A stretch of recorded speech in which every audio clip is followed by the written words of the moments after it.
европейского отечества, они снова будут чтимы. Чему и учит нас доктрина традиционализма.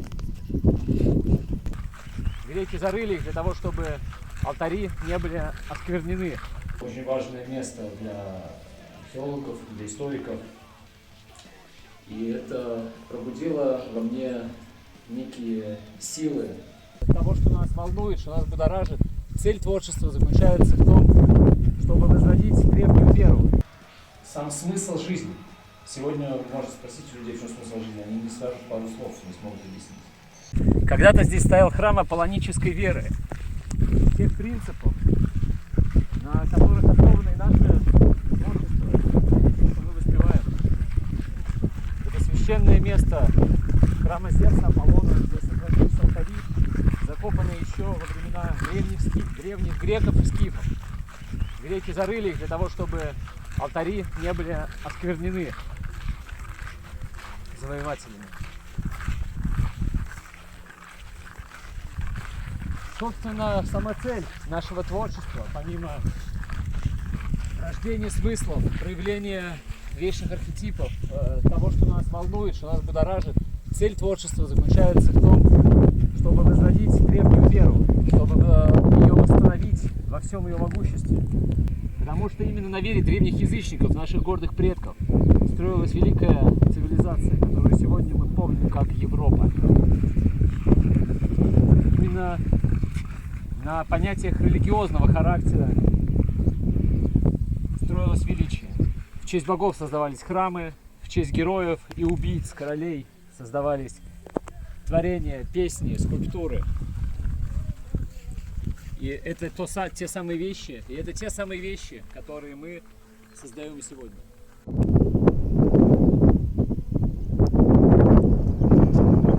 Сохранившийся алтарь богов. Здесь приносились жертвы. Здесь древние европейцы, стоявшие у истоков, у фундамента нашей цивилизации, восхваляли богов. И сама культура была частью жизненного пути Дхармы, которая определяла судьбы людей согласно их кастовой принадлежности, согласно их жизненному стремлению. И во главе этого стояли жрецы и воины, чему и учит нас доктрина традиционализма. На алтарь Аполлона мы снова кладем символы нашей веры во имя тех идеалов, ради которых жили предки, герои, мудрецы, поэты, воятели, творители культуры и великие злодеи, запомнившиеся в легендах, сагах и страхах других.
Европейского отечества, они снова будут чтимы.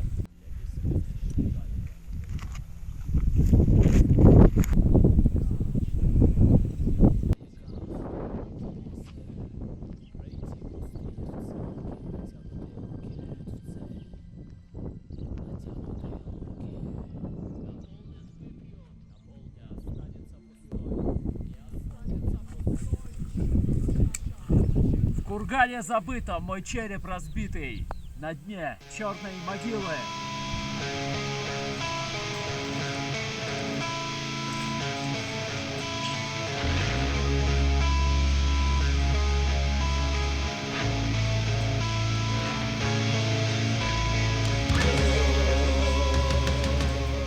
В таком месте, под курганом древних греков, здесь на берегу Черного моря, хочется сказать пару слов о нашем новом материале. В этот раз полноформатный альбом, который мы готовили с далекого 2013 года. Я писал его еще во времена саги о Черном марше, а лирика к нему готовилась еще во время его заключения. Этот альбом посвящен самому важному тому, на чем строится фундамент и величественные башни нашего мировоззрения и нашей идеологии. То есть речь о тех вещах, что лежат в основе понятия духа. В нашем традиционалистическом смысле, в расовом смысле, да, потому что эти вещи взаимосвязаны. И та вещь, которую мы сейчас готовим, носит название «Черная могила». Она тоже основывается на культуре погребений, только не юга, да, а северных земель. Черная могила, известный курган. Очень важное место для археологов, для историков. И это пробудило во мне некие силы для освещения самого главного, тех представлений, которые имели наши предки о загробном мире. Потому что то, как люди описывают загробный мир, формирует нашу жизнь, то, как мы живем недолгое время в этой жизни. По сути, именно эпоха атеизма, эпоха утери духовности, утери веры в метафизические основы, эта эпоха и унесла от нас сам смысл жизни. Сегодня вы можете спросить у людей, в чем смысл жизни, они не скажут пару слов, не смогут объяснить. Те люди, которые смысл своей жизни опирают на представление о вечности, о посмертном существовании, о силах перерождения, о силах космоса, те люди способны вершить великое. Именно поэтому европейская цивилизация людей прошлых тысячелетий была великой, а сегодня она ничтожна. Именно этим вещам будет посвящена наша новая работа. И такие места, подземелья, курганы, могилы вдохновляют на то, чтобы новые произведения были максимально могущественными.